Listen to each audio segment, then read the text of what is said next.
Bonjour à toutes et à tous. Je suis ravie avec les étudiants du groupe Osons l'Industrie de vous retrouver pour ce live IMT pour l'industrie du futur avec un format spécial aujourd'hui puisque nous sommes en présentiel et en direct de ce bel amphithéâtre de Digitales, le campus numérique d'Alès Agglomération. Un live qui a été rendu possible par mes collègues d'IMT Minales et ceux d'Alès Myriapolis, que je remercie d'ores et déjà. Alors, je me présente. Je suis Martine Assard, donc responsable de l'Observatoire des métiers et des compétences à la Direction générale de l'Institut Mines Télécom. Et je coordonne donc depuis presque 3 ans ce projet interécole qui réunit plusieurs de nos étudiants et étudiantes de nos 8 campus afin d'explorer ensemble une gamme variée de sujets liés à l'industrie qui englobe à la fois des aspects technologiques, mais aussi tous les enjeux organisationnels et managériaux.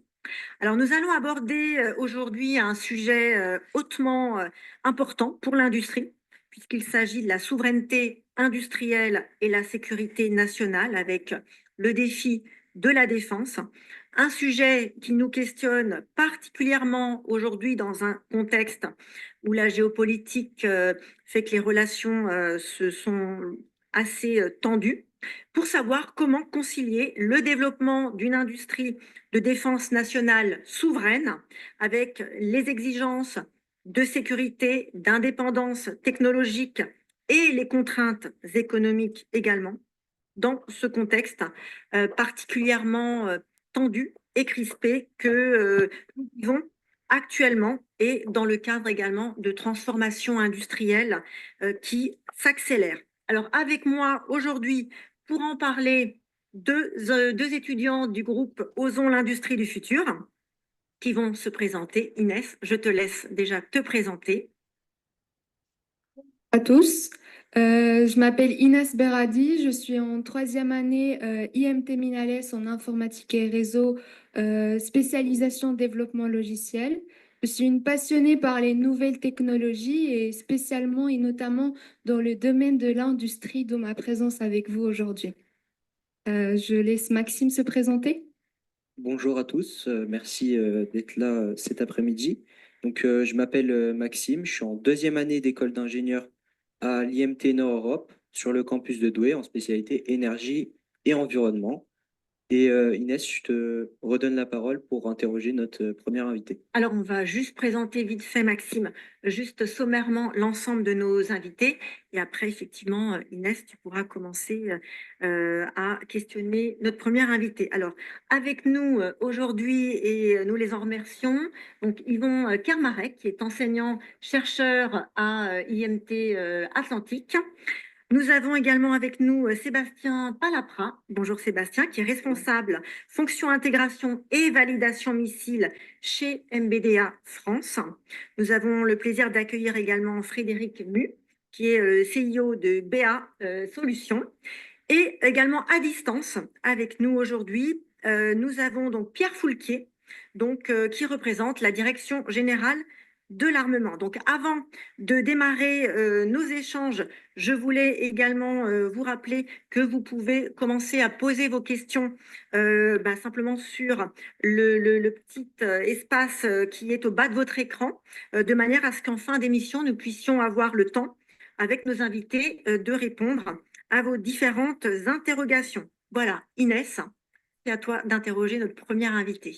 Oui, alors directement avec vous, Monsieur Yvan, est-ce que dans un premier instant, vous pouvez vous présenter, présenter votre école et un peu plus parler de votre domaine de recherche? D'accord. Alors, moi, je suis Yvon Kermarek, je suis de IMT Atlantique, qui est une des grandes écoles du groupe IMT et qui est localisée sur le campus de Brest, qui, comme tout le monde le sait, c'est un campus très proche de la mer et à proximité immédiate d'activités, en particulier maritimes, stratégiques. Mon parcours est classique en académie, mais je suis également passé par le monde industriel avec une grande expérience, en particulier à tout ce qui est l'international, que ce soit aux États-Unis, Canada et Grande-Bretagne. Merci beaucoup pour votre présence aujourd'hui, Monsieur Yvan. Alors, comme Martine l'a indiqué, on va parler du domaine de la souveraineté industrielle, la défense nationale. Est-ce que vous pouvez, à travers votre présentation qui est projetée ici, nous expliquer un peu la problématique principale de ces thématiques-là? Ouais. Donc, je vais présenter quelques planches, donc environ 10-12 minutes, par rapport justement au sujet qui nous intéresse, c'est-à-dire la cybersécurité maritime. Et c'est un sujet dont on parle relativement peu, parce que justement les bateaux sont loin et on a l'impression que quand ils sont en mer et au large, il n'y a aucun problème. Or, ce n'est pas tout à fait, ce n'est pas tout à fait le cas. Alors d'abord, la planète, comme on la voit de l'extérieur, on voit une omniprésence de la mer, avec 70% de la surface, et puis une méconnaissance presque complète de ses richesses et de son contenu, et aussi bien on a cartographié la Terre, autant le monde sous-marin, c'est quand même quelque chose qui est beaucoup plus inconnu. Ce qui est important, c'est de voir que dans l'histoire, la mer a toujours joué un rôle important, que ce soit dans les grandes mythologies, dans le grand développement des civilisations. On connaît bien effectivement celle de l'Égypte avec le Nil, mais on connaît moins bien que l'Égypte avait également des fréquentations très fortes avec l'ancienne Phénicie et voguait certes sur le Nil, mais aussi sur la mer Rouge et la Méditerranée. On se souvient aussi des Grecs avec leur Mare Nostrum, qui fait que d'un seul coup, on a une zone presque protégée avec un territoire unifié par une culture, par une langue et puis par une civilisation qui est marquante. Je pense aussi que le grand tournant, c'est avec les temps modernes, donc la découverte de Christophe Colomb de l'Amérique et de l'intensification des nouveaux commerces, des nouveaux moyens de commerce, que ce soit entre l'Europe, les États-Unis ou l'Amérique et puis l'Afrique. Et là, on voit de nouveau des grands échanges de valeurs et puis une découverte du monde avec l'installation de comptoirs un peu partout dans le monde et puis les grandes puissances qui sont l'Espagne, le Portugal, la France et puis également l'Angleterre. Actuellement, on retrouvait plus le Japon et les États-Unis qui ont pris quand même le leadership, et puis également la Chine qui joue un rôle majeur dans ces aspects-là. Ce qui est important de voir, c'est que, alors je ne sais plus à quelle date c'est exactement, un sultan ottoman disait que celui qui contrôlait la mer dirigeait le monde. Et effectivement, c'est une notion qui est vraiment importante et qui est centrale à ce niveau-là. Je pense que encore une fois, l'évolution technologique a fait que ben, les marines se sont équipées de moteurs qui permettaient d'avoir accès à des plus longues destinations. Et puis tout ce qui concerne maintenant les outils numériques qui sont à bord, j'en parlerai un peu plus tard, qui vont faire que ben, dispose de cartographie, de dispositifs divers et variés qui s'appellent les GPS et autres, qui vont permettre de localiser aussi bien les dangers que le bateau dans son environnement et qu'ils connaissent. Dernier point, tout à l'heure je parlais de ce que la mer était un lieu de conflit et on voit également que dans certains cas, on a des États qu'on peut qualifier de voyous et qui s'en donnent à cœur joie. Ah, ça passe pas bien, mais c'est l'éclairage. Ici, c'était une carte du monde qui représente les pays qui ont accès à la mer. Et quand on regarde un petit peu l'histoire, et en particulier tout ce qui concerne la découpe des États, on s'aperçoit que c'est quelque chose qui est important pour le développement et l'autonomie des pays d'avoir un accès à la mer. Et quand on regarde l'histoire avec la Pologne, l'accès à Danzig ou l'Allemagne, les tensions qui peuvent exister, même en Russie, ben, on s'aperçoit que c'est quelque chose qui est très important.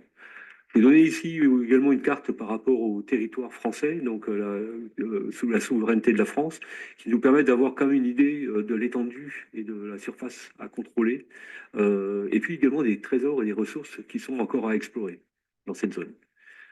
Quelques points sur ce qu'on appelle la mondialisation, que les Anglais et les Anglo-Saxons appellent la globalisation. 90% du trafic maritime, enfin, l'échange des marchandises passe par la mer. C'est dire l'importance vitale qui est derrière. Et on s'aperçoit que lorsqu'il y a un accroc, il y a des difficultés, bah, ça a des conséquences énormes. J'en reparlerai tout à l'heure. Le dernier point, c'est tout ce qui concerne l'actualité. Et hier, encore une fois, tout l'Internet et le câble sous-marin, on s'aperçoit que ben, des tensions peuvent exister entre certains États. Et donc, un câble sous-marin peut être coupé entre la Finlande et puis l'Allemagne. Pourquoi? Parce que, ben, effectivement, le chancelier a dit certainement prononcer des paroles qui ont été mal interprétées. Et là, on a une très forte vulnérabilité, puisqu'on sait que ces câbles parcourent le monde sur des très longues distances et véhiculent en fait toute l'information de nos sociétés. Un point également que je trouve qui a marqué vraiment cette révolution dans le transport maritime, c'est tout ce qui concerne le conteneur, que l'on retrouve sur nos routes, hein, sur nos camions, et puis dans des ports de plus en plus gigantesques. J'en montrerai tout à l'heure. Et c'est le principe d'avoir des livraisons toujours à temps et d'avoir un commerce qui vit en fait et qui survit sur l'assemblage de composants qui viennent d'un peu partout dans le monde. Et c'est étonnant de savoir que, par exemple, une entreprise comme Porsche, du côté de Stuttgart, 90% ou 80% de ses composants viennent de l'extérieur. Et son rôle est uniquement d'assembler. C'est-à-dire que s'il y a une rupture pour une raison ou pour une autre dans la chaîne de distribution ou autre, on va avoir des tensions. Donc ça fait partie effectivement des grandes tendances que l'on peut avoir, mais on va avoir des bateaux qui sont de plus en plus grands, et j'en donnerai quelques chiffres après, et puis également des bateaux de plus en plus intelligents, parce que l'objectif c'est de réduire les coûts. Et pour réduire les coûts, on va réduire les équipages. Donc vous avez des géants des mers avec lesquels vous n'avez plus que 20 personnes à bord. Donc c'est comme ça interpelle. Alors moi, j'explique toujours à mes étudiants que leur jean favori, vous n'en avez pas là, mais il a parcouru 65 000 km. Entre le lieu de production du coton au Bangladesh, l'assemblage, le tissage, et j'en passe des meilleurs, et puis jusqu'à la pose du bouton au Maroc, et puis ensuite un retour pour un défroissage ou un ponçage, etc. C'est quelque chose qui est tout à fait normal. Or, on s'aperçoit qu'actuellement, on a environ 118 000 bateaux qui sont actifs. Et on a une saturation actuelle dans le commerce parce que justement, les entreprises fonctionnent à plein. Et on sait qu'au niveau de l'Europe ou au niveau des États-Unis, il va y avoir des phases de restriction du commerce qui fait qu'on a vraiment importance d'emmagasiner le plus vite possible. Pour vous donner un ordre d'idée, un port comme Shanghai, il transporte 43 000 boîtes. 43 millions de boîtes chaque année. On reçoit expédie. Ce qui veut dire que c'est un port, c'est un des plus gros ports du monde, mais pour vous donner un ordre d'idée, c'est de l'ordre de 100 boîtes par minute qu'il faut qu'ils débarquent, etc. Donc imaginez la logistique et le transport pour pouvoir arriver à cet aspect-là. Les bateaux sont de plus en plus gros. Donc on parle de XXL. La contrainte, c'est ici la taille des passages au niveau stratégique qui sont un peu limités, que ce soit le canal de Suez ou le canal de Panama. Et si on pouvait avoir plus gros, on aura plus gros. Donc, ce qui veut dire qu'il y a des petites limitations qu'il peut avoir. Encore une fois, un effectif très réduit. Et si vous avez le temps, je vous invite à regarder une émission passionnante sur TV5 qui est consacrée justement au cargo. Vous allez voir que les personnels à bord de ces bateaux, donc qui partent 3-4 mois, qui sont d'origine philippine, indonésienne, etc., sont payés avec des lance-pierres et ne sortent jamais parce qu'ils ne peuvent pas avoir de visa. Et donc, vous avez effectivement des personnes qui sont internationales dans un bateau, dans le même bateau, dans le même équipage, qui ne parlent pas nécessairement la même langue et qui sont dans la même infrastructure et qui doivent veiller justement à sa sécurité. Les coûts réduits, ça on en a parlé, et puis l'objectif également, c'est de calculer la route optimale, parce qu'on mine de rien, alors je vais des chiffres qui datent un peu, mais un bateau, un gros cargo porte-conteneur consomme à peu près 100 tonnes de fuel par jour. Ce qui veut dire que quand tu fais une déroute via l'Afrique, eh ben, on va se retrouver avec des coûts qui vont s'envoler. Là, ça donne une idée de cette gigantisme. C'est une image ici du port de Shanghai. Alors, il faut voir que le port de Shanghai, le nouveau port de Shanghai, le porte-conteneur, est à peu près 40 km des côtes. Je dis bien 40 km. Ce qui veut dire qu'auparavant, le port de Shanghai, il était en large, et puis il y avait des petites barges qui arrivaient, et puis ils déchargeaient. Mais on voit bien que ça ne passait pas à l'échelle.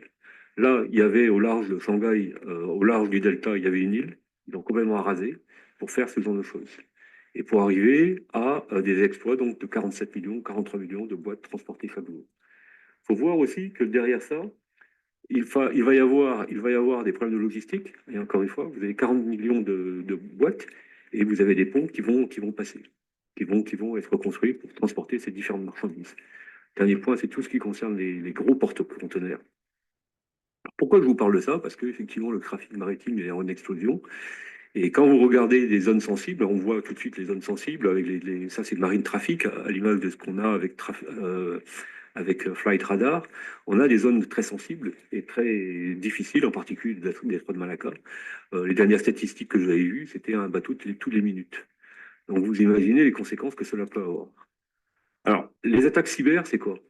On a en France un organisme qui s'appelle France Cyber Maritime, qui est basé à Brest, et qui fait un recensement de tout ce qui est les attaques cyber sur 2023.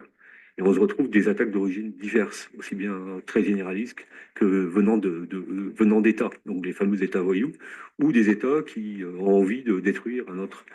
Donc on a toutes les techniques hein, d'attaque hein, qui peuvent arriver.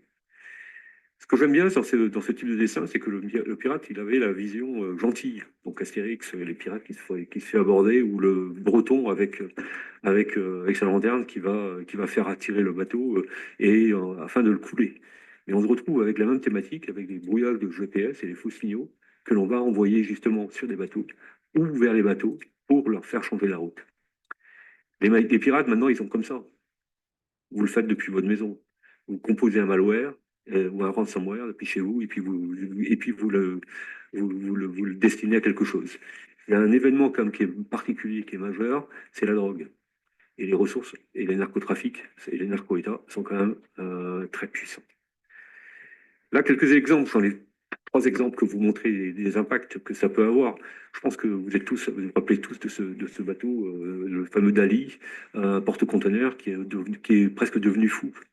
C'est peut-être pas une attaque cyber, mais l'idée c'était effectivement ici d'avoir un dégât, puisque le bateau, il ne s'arrête pas si facile que ça. Vous avez une idée de la vélocité et de l'énergie qu'il déploie.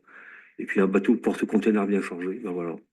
Une phase où il est en rupture de contrôle, et puis vous avez ce type de choses. Le problème, c'est que ça intéresse tous les pays, ça.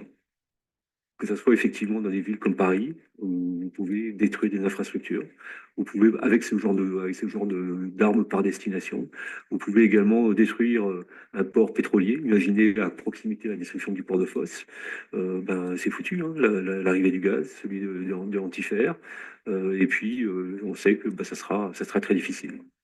Un autre exemple d'actualité, c'était ce bateau qui bloque, pour une raison ou pour une autre, le canal de Suez. Ça se traduit par des pertes énormes, avec des blocages de bateaux énormes, et justement des ruptures d'approvisionnement pour les entreprises françaises, parce qu'on s'aperçoit que c'est toujours juste à temps qu'on arrive. Et encore une fois, on a plein de situations comme ça.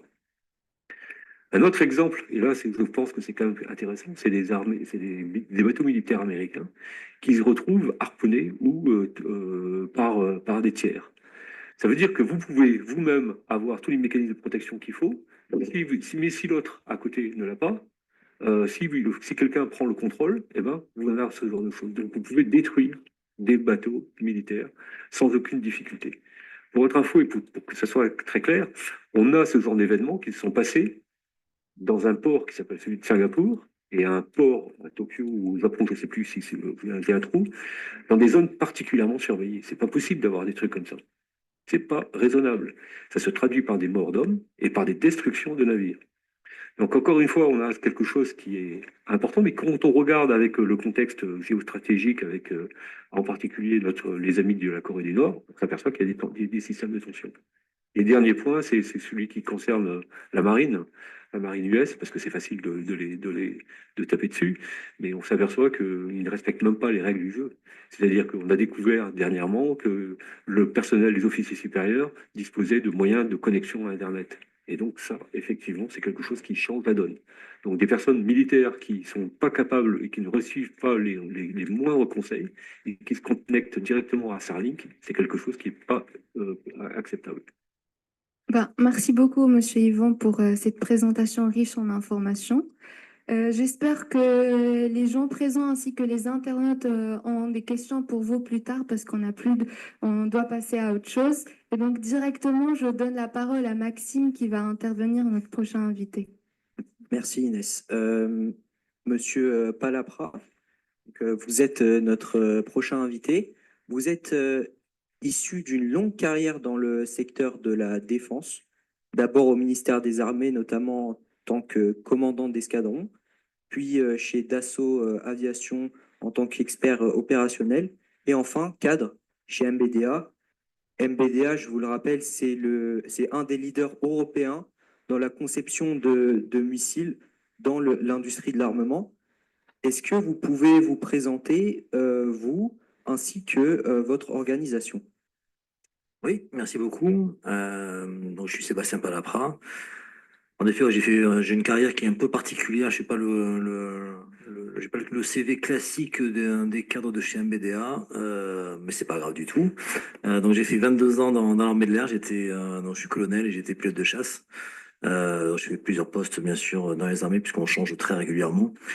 Mais j'ai eu une carrière en état-major notamment qui était très tournée sur les aspects programme d'armement. Donc j'ai beaucoup travaillé avec la DGA, chez Dassault également. Et donc depuis 7 ans maintenant, je suis chez MBDA et donc je suis responsable de tous les essais missiles qui concernent MBDA France. Alors MBDA, c'est quoi précisément? C'est donc l'entreprise européenne donc qui est basée donc en France, Royaume-Uni, Allemagne, Italie, Espagne, qui effectivement réalise toutes les capacités militaires nécessaires à la sécurité nationale de ces pays-là, ainsi que de leurs alliés, et également qui permet une certaine indépendance stratégique de ces pays. Donc c'est une entreprise qui vient du rapprochement de Matra Aérospatiale initialement dans la fin des années 90 et qui a grossi depuis. Voilà, donc aujourd'hui on reprend en gros 40% du segment européen. On en reparlera sur les aspects souveraineté de défense.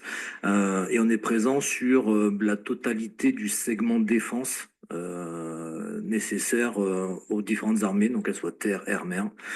Donc on fait de l'aérien, on fait du terrestre, on fait du bateau, du naval, on fait du sous-marin également. Donc on est vraiment sur tout ce segment-là. Je vous parlais donc on équipe effectivement donc nos pays hôtes, mais également leurs alliés. Donc on est présent, enfin on équipe 90 forces alliées dans le monde aujourd'hui, avec 45 programmes en service et une quinzaine qui sont en cours de développement. Voilà. MBDA, ça représente le groupe MBDA, donc on est un peu plus de 16 000 aujourd'hui, donc principalement en Europe. On a quelques bureaux à droite à gauche en fonction des contrats majeurs, comme aujourd'hui en Pologne ou aux Émirats Arabes Unis, ce genre de choses. Mais l'énorme majorité, donc on est en Europe, une grosse majorité d'ingénieurs, forcément. On doit être aujourd'hui sur quelque chose comme 70%. Là, c'est écrit 60%, mais on doit être aujourd'hui aux alentours des 70%. Et en France, on est 6700 sur deux principaux sites. Le plus gros, c'est le Plessis-Robinson, donc en région parisienne. On est 4500, quelque chose comme ça. Et le deuxième site majeur, c'est en région centre, près de Bourges, enfin à Bourges et près de Bourges. Voilà, trois sites en région centre qui concernent toute la production. Toute la production et certaines activités un peu particulières, puisqu'il y a tout l'aspect pyrotechnique qui se fait là-bas notamment. Et au Plessis, donc on a tous les bureaux d'études, l'énorme majorité des ingénieurs, et puis tout ce qui est direction, stratégie, commerce, etc., etc. Et en termes de métier, typiquement, faut comprendre qu'un missile, ou un système de missile, c'est comme un avion, grosso modo, sauf qu'il n'y a pas de pilote à l'intérieur, donc on va dire que c'est un drone. Mais en gros, vous avez à peu près toutes les ingénieries possibles et inimaginables à l'intérieur. De la propulsion, qui peut être du propergol, mais également il y a du réacteur, du stato-réacteur. Donc on a toute une gamme différente en fonction des besoins. Tout ce qui est aspect pyrotechnie avec les charges militaires, donc également il y a énormément de sujets là-dessus. Beaucoup d'électronique. Vous ne le voyez pas forcément, c'est normal, mais à l'intérieur d'un missile, l'espace est extrêmement contraint et c'est énormément d'électronique là où on peut en mettre, parce que la place est très contrainte.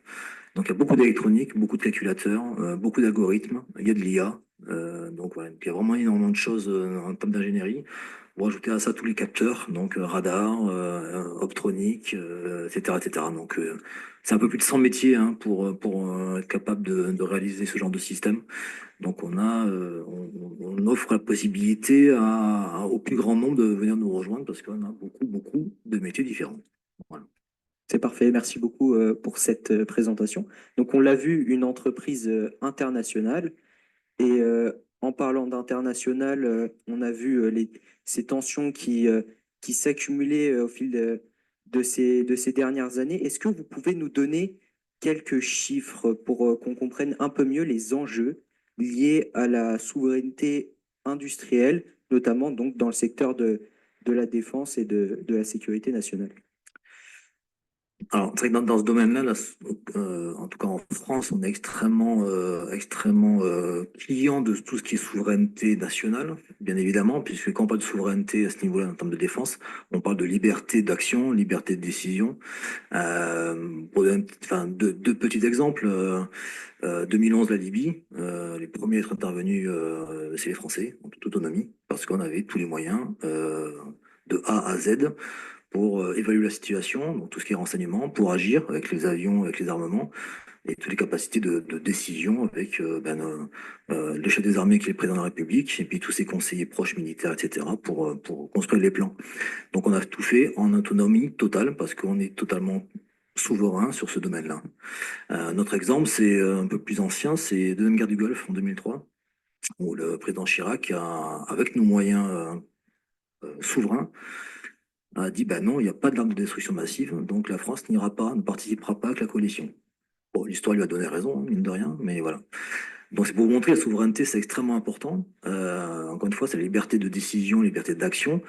La France, et en tout cas nos pouvoirs politiques sont extrêmement conscients de cela et depuis des décennies et veulent en tout cas que ça perdure. C'est pour ça qu'un maximum de choses sont faites pour ne dépendre de personne. Alors c'est très compliqué, hein, parce que vous le disiez, comme mon camarade vous le disiez, chez Porsche, 80% vient de l'extérieur, typiquement. Oui, ben nous c'est également c'est pareil, on est un gros assembleur, mais on fait certaines choses pour être le plus souverain possible. Et sur tous les programmes de maintenant, ben, on fait même des composants, on fait des calculateurs, on fait des puces électroniques pour ne dépendre de personne. Voilà. Donc c'est un sujet qui est compliqué, puisque, comme je vous dis, on est des assembleurs, et il nous faut, comment dire, il nous faut énormément de partenaires avec nous. Aujourd'hui, on travaille avec plus d'un millier de sous-traitants, et c'est notamment un des rôles de la DGA, hein, de faire en sorte que ce qu'on appelle la BITD, donc la base industrielle technologique de défense, soit au niveau et perdure. Donc c'est une des missions de la DGA de faire en sorte que ces PME et toutes petites entreprises soient pérennes pour continuer à fournir les équipements nécessaires aux plus gros que sont BDA, Dassault, Thales, etc., pour faire des avions, des radars et des armements. Parfait, merci beaucoup. Vous l'avez dit, un maillage assez complexe. Est-ce que vous évoluez dans un cadre particulier réglementaire, notamment en France, et voilà, quelles sont vos perspectives à l'avenir pour cette industrie?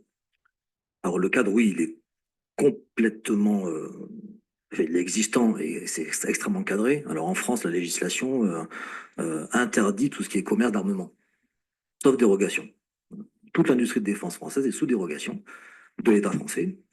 Donc, ne serait-ce que discuter avec un client potentiel au gré d'un salon, comme ça du Bourget ou des salons à l'étranger, discussion au niveau Wikipédia, il n'y a pas de souci. Dès que ça va plus au-delà de Wikipédia, il nous faut une autorisation de l'État français pour pouvoir discuter avec ce client. Et en fonction d'eux, eh bien, ça peut aller plus loin dans la discussion et voir derrière pour éventuellement faire des contrats, etc. Mais dans tous les cas, cadré par l'État. Donc on ne fait strictement rien en autonomie dans tout l'écosystème de défense. C'est valable pas que pour un BD, hein, c'est pour vraiment tous les acteurs de défense. Donc le cadre est voilà, il est extrêmement restreint, contraint. Et heureusement, j'aurais tendance à dire. Voilà. Donc on est extrêmement lié avec l'État français. C'est pour un BDA France, ben, c'est naturellement notre premier client, mais c'est également un partenaire de privilégié parce que voilà, encore une fois, si on veut équiper les Émirats Arabes Unis, par exemple, qui est un de nos clients depuis de longue date, eh bien ça se fait toujours par autorisation de la France. Parce que voilà, c'est des accords qu'on a avec d'État à État, grosso modo, de partenaires de défense. Voilà. Le cadre est extrêmement présent. Sur votre deuxième question sur l'avenir un petit peu de tout cela, en fait, bon, il y a une certaine prise de conscience, on va dire, un peu généralisée de ces aspects souveraineté. Bon, c'est pas forcément que lié à ce qu'on voit dans l'actualité, mais déjà avec le Covid, hein, je ne sais pas si vous rappelez-vous, mais il n'y avait pas de vaccin, enfin, il y avait pas de vaccin franco-français, il y avait des pénuries de masques, on dépendait de plein de gens, et notamment de la Chine.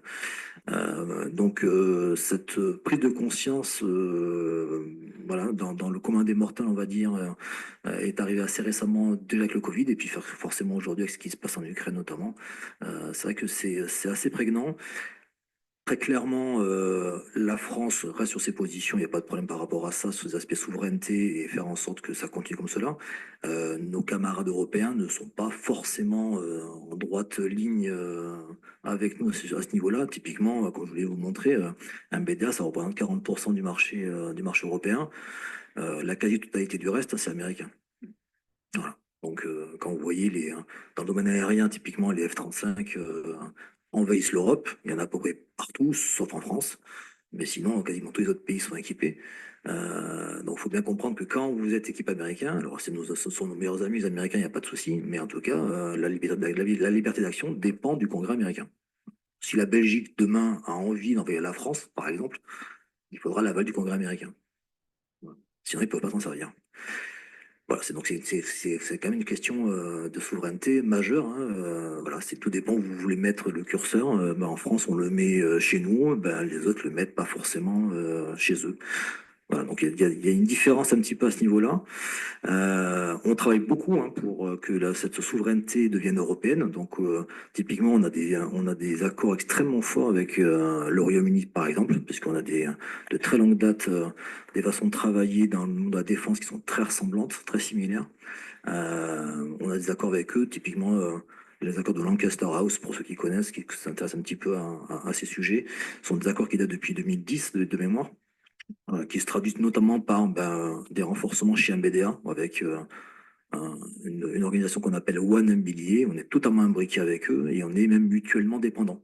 Voilà, sur certains aspects, notamment donc au-delà de MBDA, mais sur les aspects dans le cadre du nucléaire, sur la simulation nucléaire, on a des outils enfin, dont on dépend les uns et les autres, entre France et Royaume-Uni. Donc, c'est une volonté politique d'avoir une mutuelle dépendance comme cela au sein de certains pays de l'Europe. Alors, même s'ils ne sont plus dans l'Union européenne, ça reste quand même européen et des partenaires de choix. Mais donc voilà, il y a des actions qui sont faites pour que ça travaille ensemble, pour que cette BITD française devienne aussi européenne. On a tout un tas d'actions dans le cadre du Fonds européen de défense pour monter des projets de développement dans ce cadre-là. Et je dirais sur un dernier exemple où on a, dans le cas de l'Ukraine typiquement, une prise de conscience de certains pays. Donc, il y a une lettre d'intention européenne pour s'équiper en missiles très courte portée, ce qu'on appelle les Mistral 3, qu'on fait nous chez MBD1. Et donc, c'est une association de plusieurs pays, la France, la Belgique, Chypre, l'Estonie, de mémoire, et la Hongrie, pour faire une grosse commande, parce que voilà, une prise de conscience niveau européen. Voilà. Donc, voilà, on aimerait que les chiffres donc, que je vous ai donnés, les 40% deviennent bien plus. Ça montrerait que l'Europe a envie d'être souveraine. Voilà, on a jeté les premières pierres, enfin les premières graines, on va attendre la suite. C'est parfait, merci. Merci pour votre intervention. Inès, je te laisse la parole pour notre prochain invité. Oui, et notre prochain invité, il est à distance, Monsieur Pierre Fouquier. Est-ce que vous m'entendez? Oui, je vous entends. Bonjour. Bonjour à tous. Bonjour. Est-ce que vous pouvez, dans un premier instant, vous présenter et présenter votre organisation, s'il vous plaît? Alors, mon organisation, c'est le ministère des Armées. J'appartiens à la Direction générale de l'armement. Je suis sous-directeur en charge des chaînes d'approvisionnement et de l'action dans les territoires. Et j'ai un parcours d'ingénieur programme, puis de directeur de programme au sein de la direction des opérations, avant d'avoir basculé récemment, enfin, 3 ans sur les affaires industrielles. Un petit passage à Bercy. Donc, je ne sais pas si tout le monde est acculturé à notre écosystème et c'est un écosystème compliqué à appréhender, donc je vais quand même devoir vous parler un petit peu. La DGA, ça fait partie des 3 piliers principaux du ministère des Armées, au centre duquel il y a évidemment les forces, hein, l'état-major des armées et donc les forces armées sous la tutelle du chef d'état-major des armées. Et puis aux côtés des forces, il y a 2 structures, la direction générale de l'armement qui est en charge de concevoir, imaginer les capacités de demain et surtout fournir les équipements dans les conditions et la doctrine qui ont été évoquées avant moi par l'intervenant d'MBDA, qui a décrit tout à fait la situation dans laquelle on s'inscrit depuis les années 60 et la création de la DGA, c'est-à-dire un objectif politique d'autonomie, ce qui amène à faire du Made in France au maximum, pour les raisons qui ont été évoquées, donc je ne vais pas revenir dessus. Puis, il y a une troisième entité au ministère des Armées qui s'appelle le Secrétariat général pour l'administration, pour tout ce qui relève de l'intendance et des moyens du ministère de fonctionnement. Voilà. Donc moi, j'appartiens à une équipe qui est en charge d'être en interaction avec l'écosystème industriel dont on a parlé, c'est-à-dire la base industrielle et technologique de défense. C'est un écosystème particulier qui relève presque de l'économie dirigée, il faut appeler un chat, parce qu'elle est excessivement réglementée. Elle est aussi, y compris d'un point de vue capitalistique, hein, assez maîtrisée par l'État. Et donc, on a face à nous, côté administration, un écosystème qui est composé de deux acteurs, de deux familles d'acteurs, des grands groupes industriels, à l'instar d'MBDA, il y en a 9 en France, qui ont chacun un rôle bien particulier en termes de domaine d'action. MBDA, c'est les missiles, Naval Group, c'est les navires de guerre, Dassault Aviation, ce sont les avions de chasse et les avions de mission. Et puis, vous avez derrière, sans être péjoratif, mais aux côtés presque, si j'ose dire, de ces acteurs-là, 4500 sous-traitants qui sont, et ça c'est une particularité assez française, souvent des PME. Donc on a des petits acteurs, on n'est pas dans des modèles industriels où, à l'instar de l'Allemagne ou des États-Unis, il y a plutôt des acteurs de type ETI, plusieurs centaines ou plusieurs milliers d'acteurs très haut dans la chaîne de valeur. En France, il est possible d'avoir très haut dans les chaînes de valeur des toutes petites structures industrielles de 30, 40, 50 personnes. Et ça, c'est une topographie qui ne se retrouve pas dans beaucoup de pays. C'est parfois une chance et c'est aussi une difficulté en matière de résilience. Et on l'a vu lors de la crise économique qu'on a traversée avec le Covid. Voilà. La direction de l'industrie de défense à laquelle j'appartiens est une entité récente. Elle a été créée en mars 2024. Partant du constat que l'État devait faire plus au profit de cette BITD dans un contexte géopolitique qui amène le pouvoir politique à demander des choses différentes aux forces armées que ce qui leur a été demandé jusqu'à présent. En France, le pouvoir politique donne instruction aux forces armées au travers d'un accord ou d'un document qu'on appelle le contrat opérationnel. Et donc, le président de la République décrit, après un processus d'élaboration assez complexe, ce qu'il attend des forces armées en cas de crise majeure. Et jusqu'à présent, le contrat opérationnel était plutôt d'envoyer des corps expéditionnaires dans des pays africains, par exemple, pour conduire des opérations de contre-insurrection. C'était comme ça et c'était le format des forces armées avait été bâti et les financements des forces armées avaient été bâtis au travers de la loi de programmation militaire pour répondre à cet objectif stratégique. Évidemment, je ne trahis aucun secret en disant que ce contrat opérationnel a sensiblement évolué depuis la crise ukrainienne et qu'il nous est demandé collectivement, à tout l'appareil de défense, d'être en mesure d'affronter et de soutenir les forces armées françaises dans un cadre d'engagement dit de haute intensité qui serait à conduire sur le territoire, sur le sol européen. C'est pas de la science-fiction. Tous les jours, les annonces dans les fils de presse nous ramènent à cette réalité. Et donc, ça impose évidemment de reconfigurer notre industrie de défense, notamment dans un contexte où il faut aussi revenir à des principes de masse, ce qui jusqu'à présent n'était pas du tout dans la thèse du modèle d'armée français. Merci beaucoup, Monsieur Pierre, pour cette présentation. Et je vais rentrer directement dans le vif du sujet et vous demander aujourd'hui comment la DGA, avec le développement des technologies à grande vitesse, comment la DGA arrive à anticiper ces innovations technologiques et quel est l'impact dessus sur la souveraineté industrielle, notamment dans le domaine de la défense nationale. Alors, le le modèle de préparation de l'avenir, c'est-à-dire comment intègre-t-on les innovations dans les systèmes d'armes, il est basé sur deux dynamiques assez différentes d'ailleurs. La première dynamique, c'est de dire on va avoir une réflexion à long terme sur les capacités dont on a besoin à 5, 10, 15 ans. Et ça va engendrer forcément des besoins en technologie qui n'existent pas aujourd'hui et qu'il va falloir faire maturer, faire émerger. C'est ce qu'on appelle l'innovation planifiée. Et donc, la DGA et ses partenaires travaillent à d'abord identifier les technologies de demain dont on a besoin à moyen terme et met en place notamment des financements pour aider, soutenir le tissu industriel pour que, à date, entre guillemets, la technologie arrive sur le marché. Un exemple, par exemple, enfin un exemple du moment, c'est on sait très bien que les réacteurs qui équiperont le remplaçant du Rafale n'existent pas aujourd'hui, notamment parce que les flux d'air chaud qu'il va éjecter elles sont d'une température qui n'est pas celle d'aujourd'hui. Donc il nous faut des matériaux particuliers qui n'existent pas aujourd'hui, des alliages qui n'existent pas, mais on travaille avec les industriels concernés pour que ces alliages soient disponibles le jour J, entre guillemets.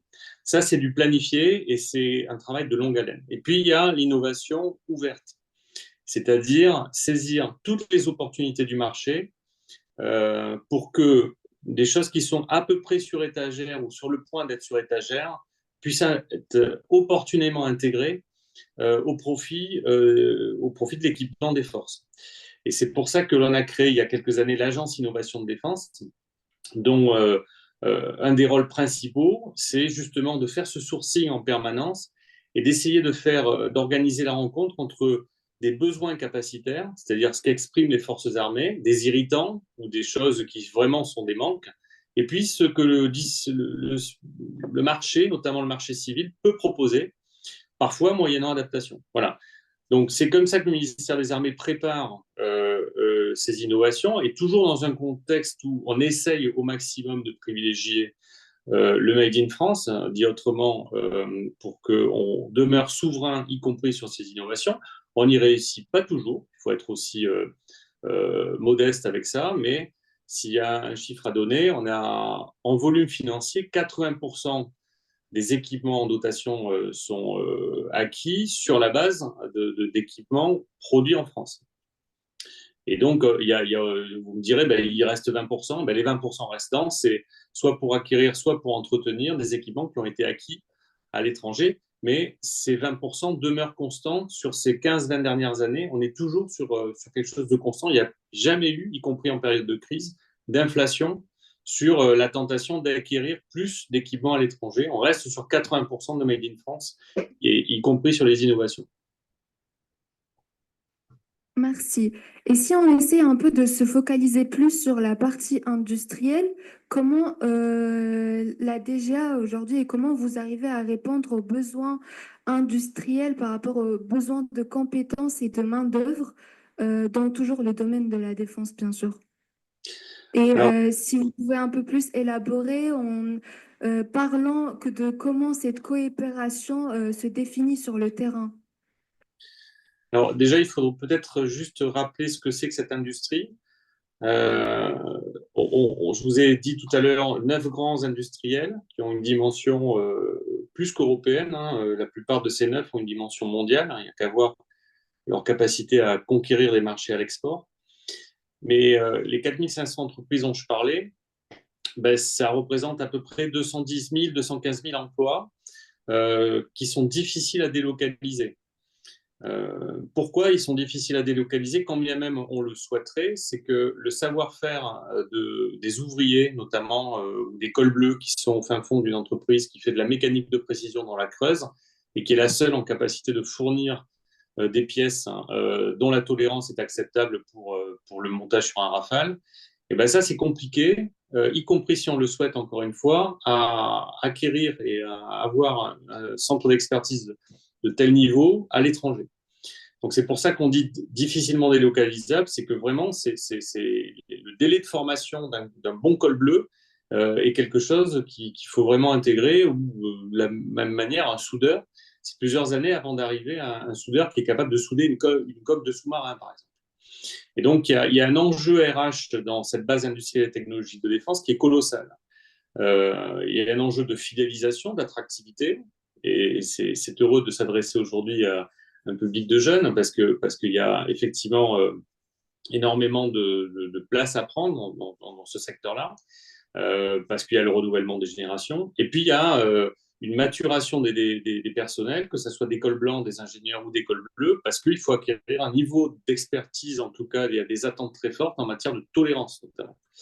Donc ça, c'est effectivement très, très majeur. Et sur l'emploi, puisque c'est quand même le cœur du problème aujourd'hui pour la DGA, avant tout le reste, avant tout ce qu'on entend, l'emploi est le sujet numéro un dans une logique de ramp-up, d'augmentation des cadences et d'accroissement des volumes.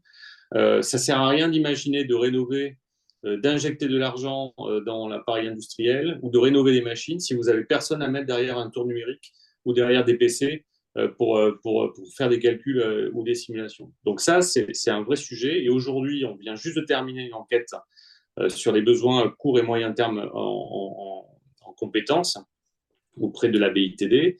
Et on estime qu'il y a, à date,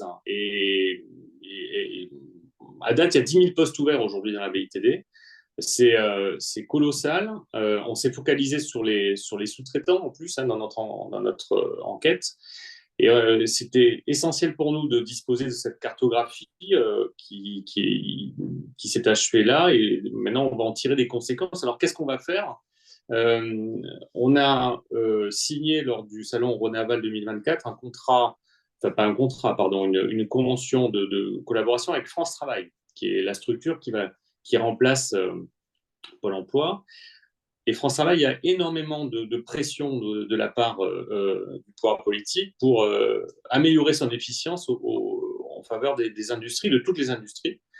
Mais en l'occurrence, sur l'industrie de défense, on a signé cet accord parce que à la lumière des besoins qui font jour aujourd'hui, puisque notre travail s'est vraiment focalisé sur les sous-traitants, pas sur les grands groupes, eh bien, le réseau régional de France Travail ainsi que les directions du développement et de la formation professionnelle des régions vont être mobilisés dans les mois à venir pour que tous les dispositifs qui sont, et qui existent, qui sont pléthores, en matière de formation professionnelle, de soutien au recrutement, soient dédiés et vraiment orientés vers ces petits recruteurs qui ont du mal à attirer et encore plus à former. Et donc le challenge dans les mois à venir, ça va être d'insérer chez ces sous-traitants de défense des profils qui sont pas forcément ultra formés dès le départ, puisque ces profils-là n'existent plus ou quasiment plus, ce qui, entre parenthèses, laisse beaucoup de matière à réflexion en matière de la qualité de la formation professionnelle en France, il ne faut pas se le cacher. Et aujourd'hui, moi, quand je discute avec un dirigeant de PME, il me dit j'ai fait mon deuil de pouvoir recruter quelqu'un qui sortait qualifié des structures ad hoc. Donc, il y a le challenge de recruter des gens non formés sur la base du savoir-être. Et là, je parle des cols bleus, avec un énorme investissement des entreprises. Et quand on est une PME de 30 personnes, c'est compliqué d'investir sur les compétences et de mettre du mentorat, du tutorat en place. Mais c'est vers ça qu'il faut aller aujourd'hui pour essayer de pallier ce problème-là. Sur les cols blancs, les ingénieurs, il y a effectivement aussi ce sujet, mais il est un peu différent. Il y a le délai de formation est peut-être un peu plus court. Et là, c'est un sujet de renouvellement des personnels et puis un sujet aussi de mobilité, puisque c'est normal, c'est aussi un public qui est mobile entre employeurs, peu mobile géographiquement aussi, mais c'est aussi une des caractéristiques du marché de l'emploi. Et là aussi, il y a un énorme challenge. Donc voici comment nous, on compte agir. Il y a beaucoup de choses qui sont évoquées aujourd'hui autour de l'économie de guerre, de la loi de programmation militaire, etc. Mais le sujet de préoccupation numéro un, j'insiste, c'est les ressources humaines dans cette industrie de défense et en particulier dans le réseau de sous-traitance. Merci beaucoup, Monsieur Pierre, pour cet échange très enrichissant. Et on va passer pour notre dernier invité avec Maxime. Merci Inès. Vous êtes notre dernier invité, Monsieur Mu, après plus de 30 ans chez BEA Solutions. Vous êtes maintenant le PDG de l'entreprise. Vous offrez notamment des offres, on en a parlé un peu au début avec notre premier invité, de la cybersécurité. Donc, vous offrez notamment des services de cybersécurité. Est-ce que vous pouvez vous présenter un peu plus en détail votre entreprise ainsi que vos activités, s'il vous plaît? Oui, bonjour à tous. Donc, je suis Frédéric Mu, je suis le dirigeant de BEA Solutions, donc une société de services qui a été créée en 1986. Aujourd'hui, on est spécialisé dans la cybersécurité, dans l'accompagnement des entreprises dans la sécurisation de leurs systèmes d'information. On est labellisé Expert Cyber. Il y a à peu près une centaine d'entreprises en France qui disposent de ce label Expert Cyber.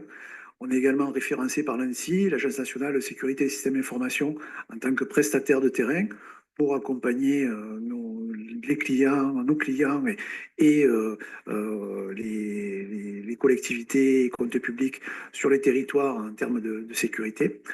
Également, nous sommes partenaires du CSIRT Occitanie, du Centre de réponse à incidents d'Occitanie, où nous intervenons dans le cadre de la rémédiation suite à une cyberattaque lorsqu'elle est détectée et signalée auprès du Centre de réponse à incidents. Voilà, en plus de ces activités, je suis également vice-président du cluster Digital 113, qui est un cluster qui regroupe 350 entreprises dans le numérique sur le territoire de l'Occitanie. Et dans ce cadre, je suis responsable de la filière cybersécurité. Voilà, donc alors BEA Solutions, bon, on est un tout petit poussé par rapport à la présentation de mes collègues sur cette table ronde. Mais disons que nous, on est au plus près des problèmes sur le terrain. Donc nous allons intervenir notamment sur le réseau des sous-traitants, donc que ce soit de rang 1 ou de rang 2, qui aujourd'hui sont les plus ciblés. Donc aujourd'hui, il est très très difficile pour un hacker de s'attaquer à une structure comme un BDA. En revanche, s'attaquer au sous-traitant lambda qui a 15 collaborateurs et qui aura une expertise dans tel ou tel domaine, ben, il sera beaucoup plus facile à atteindre pour déstabiliser toute la chaîne de valeur.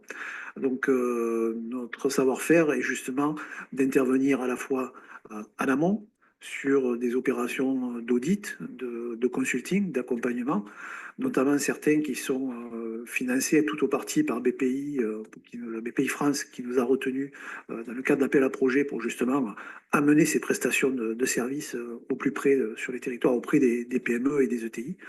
Et ensuite, donc, on va donc identifier les risques, rédiger un plan d'action, un plan de sécurisation pour sécuriser le système d'information.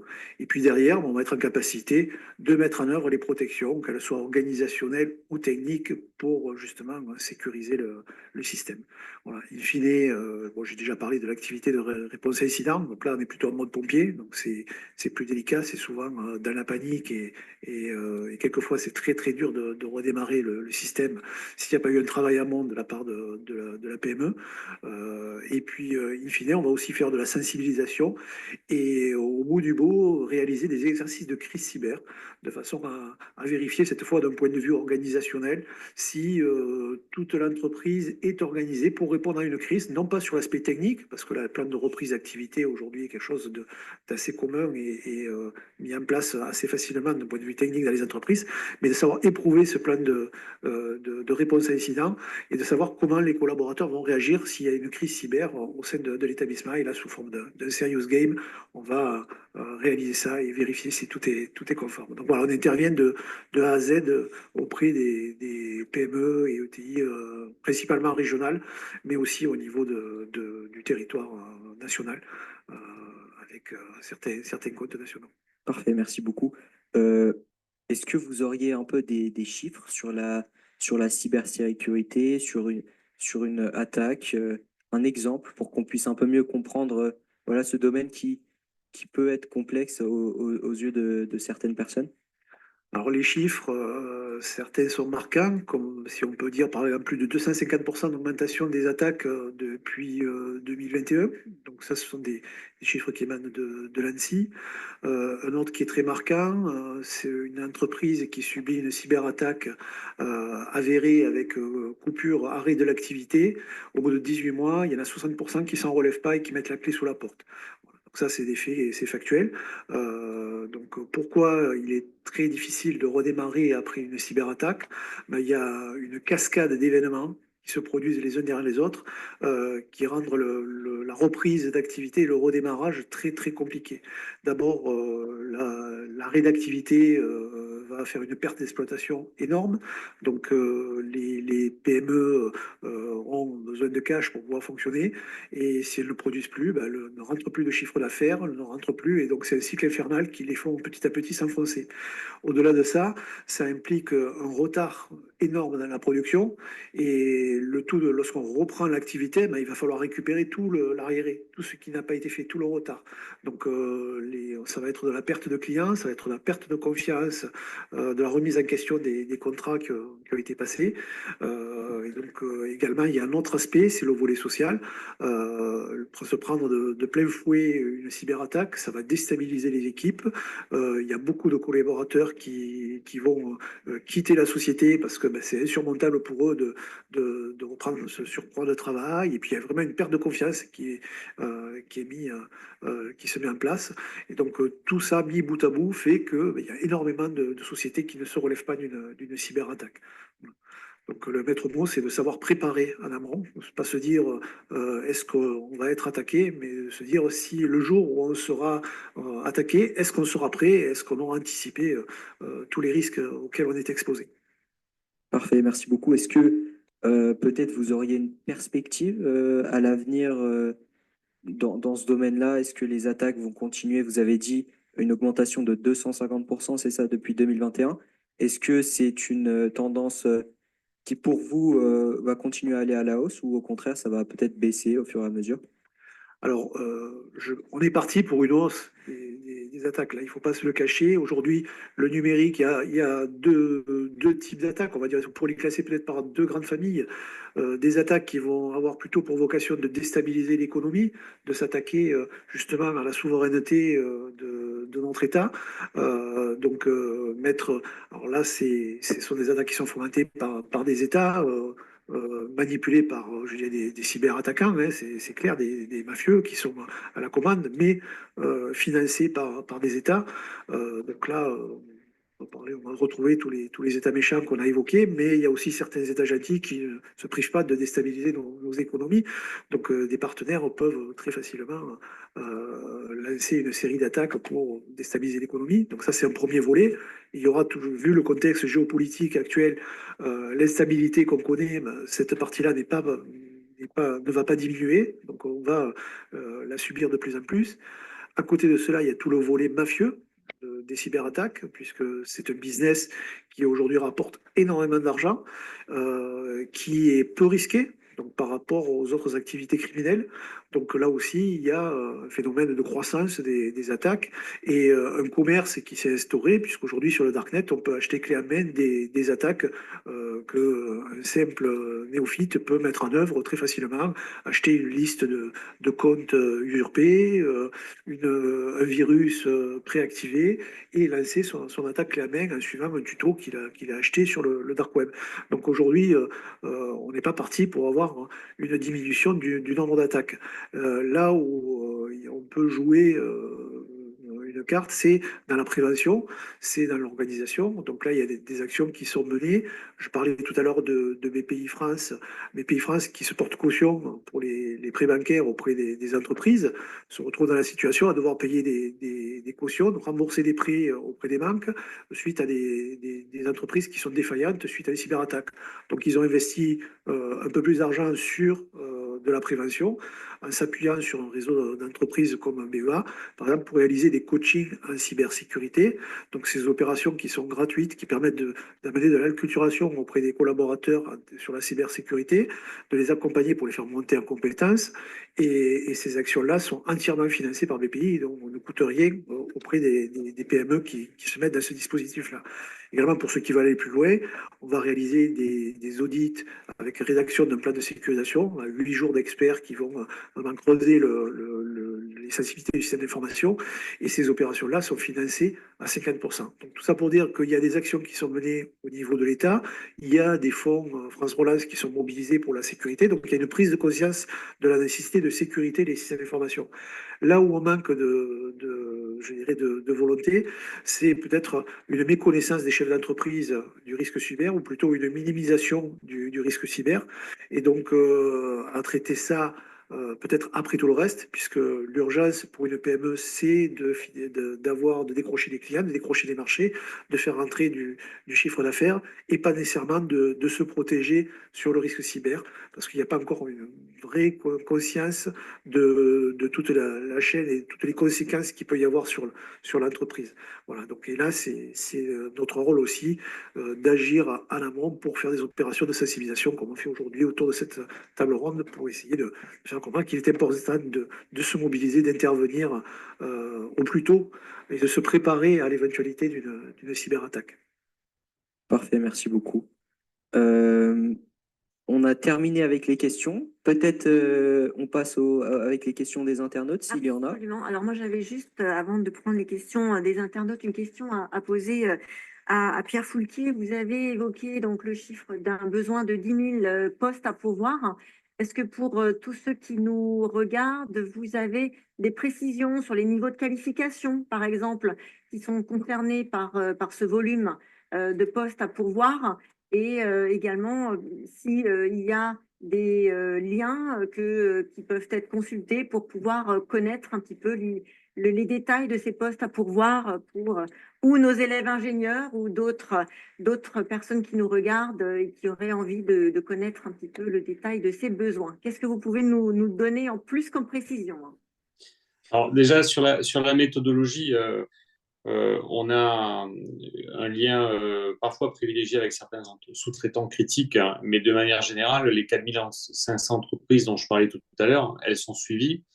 Et du coup, plus accessoirement, on a des contacts au sein de ces entreprises. Donc, c'est ce qu'on a activé en septembre dernier en adressant à chaque dirigeant d'entreprise une enquête en ligne à compléter avec des questions ultra précises, notamment en matière d'emploi qu'il recherchait. Parce qu'en fait, avant cette enquête-là, nous avons fait travailler des statisticiens de l'INSEE, sans entrer dans les détails, qui ont déterminé sur le territoire national le top 16 des métiers, des familles de métiers les plus en tension dans la BITD.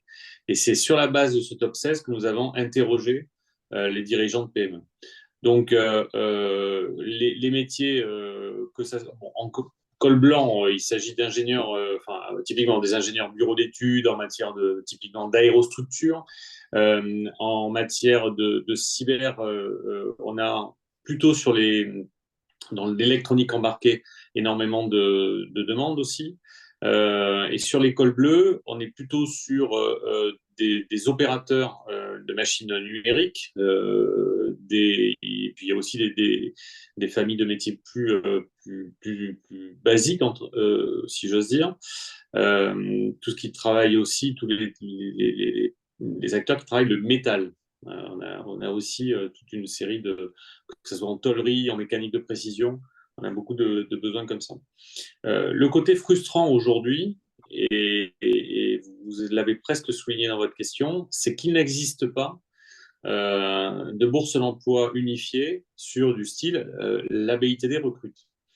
Et donc, pour l'anecdote, on compte réaliser en 2025 une série d'actions de communication pour rendre ce secteur-là un peu plus attractif, et notamment vis-à-vis de la jeunesse. Mais avant de se lancer dans une campagne de com du style la marine recrute, encore faut-il savoir dire aux jeunes notamment, mais à tous les chercheurs d'emploi, où sont les offres de manière unifiée. Donc ça, c'est des travaux qu'on va conduire au premier trimestre pour essayer de rassembler toutes ces offres qui sont aujourd'hui disparates. Hein.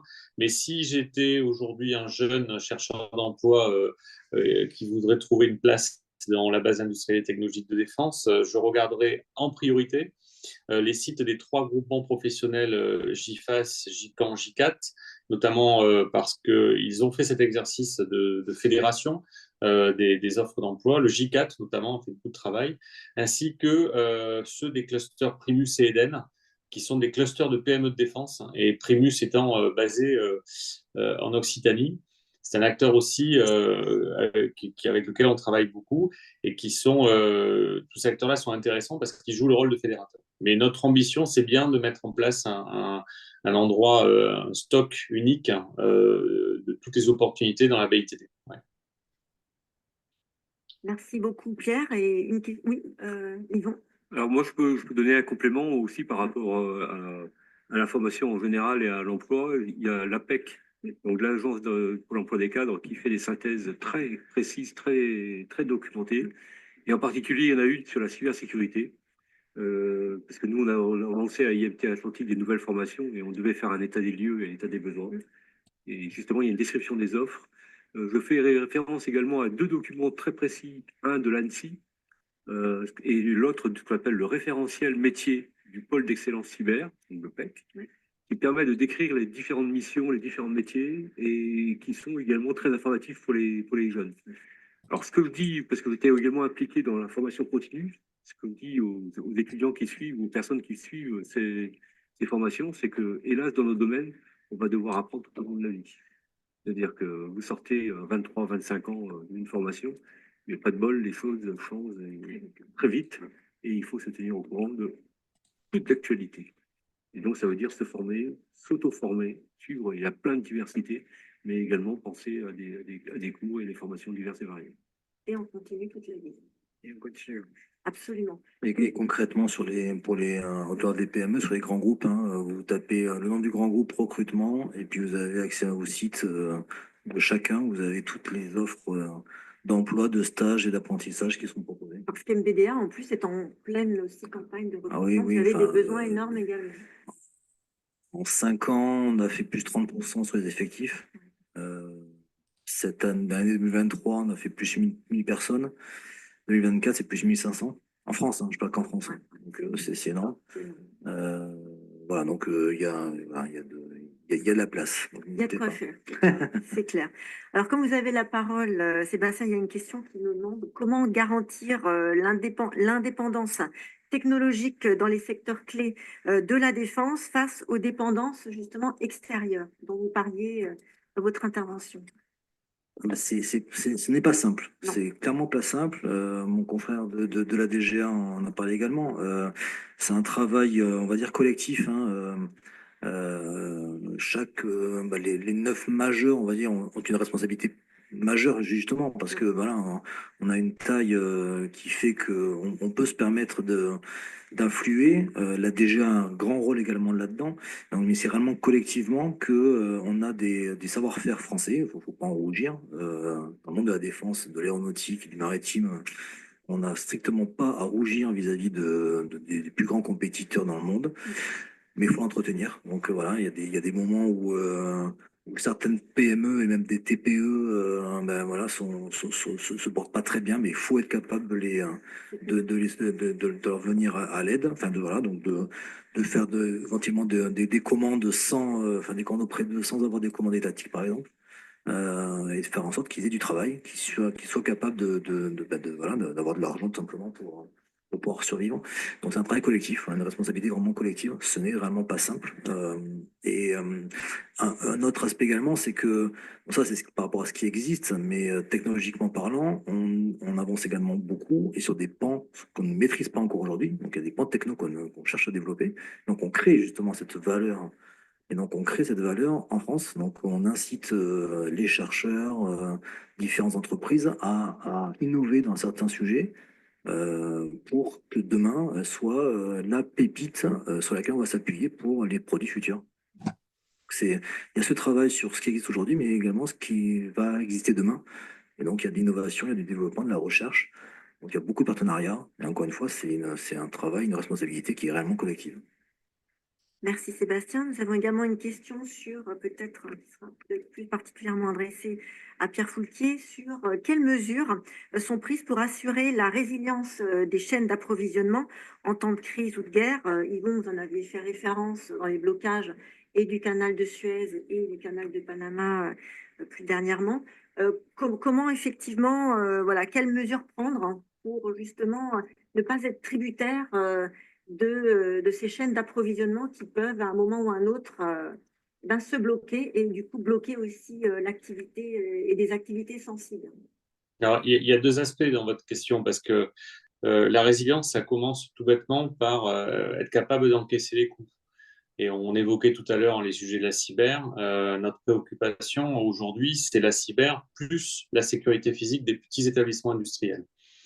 Donc, on a beaucoup fait d'évangélisation ces dernières années, notamment avec les grands industriels, auprès des PME, en indiquant en quoi il était majeur de se cybersécuriser. On a mis en place, ça a été aussi évoqué tout à l'heure, le DIAC Cyberdéfense, qui permet de financer en partie, dans une PME de défense, les frais de mesure, enfin d'audit puis d'accompagnement. Et puis en réalité, c'était très insatisfaisant en matière de réaction du tissu industriel. Donc là, on est passé à une autre étape qui est l'obligation légale, puisque, et avant ça, il y a l'obligation contractuelle. C'est un peu passé inaperçu parce que ça reste un sujet un peu d'expert, mais il y a un texte très important dans l'armement qui s'appelle le CAC Armement, qui est en fait à la tête de tous les marchés de défense, qui est le document maître, hein, y compris sur les contrats de sous-traitance, qui s'applique à tout le monde. Et ce CAC Armement, il a été amendé il y a quelques semaines en indiquant qu'une entreprise, si je vous la fais courte, qui n'a pas un niveau minimum de cyber, ne peut pas bénéficier du contrat. Et le deuxième point, c'est qu'il y a l'Europe qui, là-dessus, va aussi nous aider, puisque Nice 2 arrive à grands pas, et qu'il y a 40%, 50% de la BITD qui est concernée par Nice 2 aujourd'hui. C'est notre estimation. Donc, ce qui veut dire que là, on n'est même plus dans l'obligation contractuelle. Si on veut rester dans le game, il faut être au niveau cyber. C'est tout simplement, si on veut faire face à ces obligations légales, en tant qu'entreprise un peu sensible, il faut se mettre à un certain niveau de cybersécurité. Ça, c'est pour la résilience, on va dire, basique. Après, il y a la résilience des chaînes industrielles. Et ça, c'est autre chose. La crise ukrainienne nous a fait évidemment donner des sueurs froides lorsqu'il a fallu descendre certains verticaux et s'apercevoir de où étaient nos dépendances en bas de chaîne de valeur. Et donc, il y a des travaux qui ont été conduits et qui continuent à être conduits parce que il faut retrouver aussi parfois des nouvelles sources, ce qui se fait au prix de nouvelles alliances géopolitiques, notamment sur certains intrants industriels.